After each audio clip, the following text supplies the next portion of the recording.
इश्क कमीना मैं भी अपनी जान नू ला बैठी गूड़िया ओदे नाल परीता पा बैठी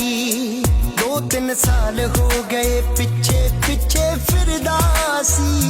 नी कुछ करना बैठे मर जाना ता कह आईयां ओ भी डरदा डरदा दिल दा हाल सुना गया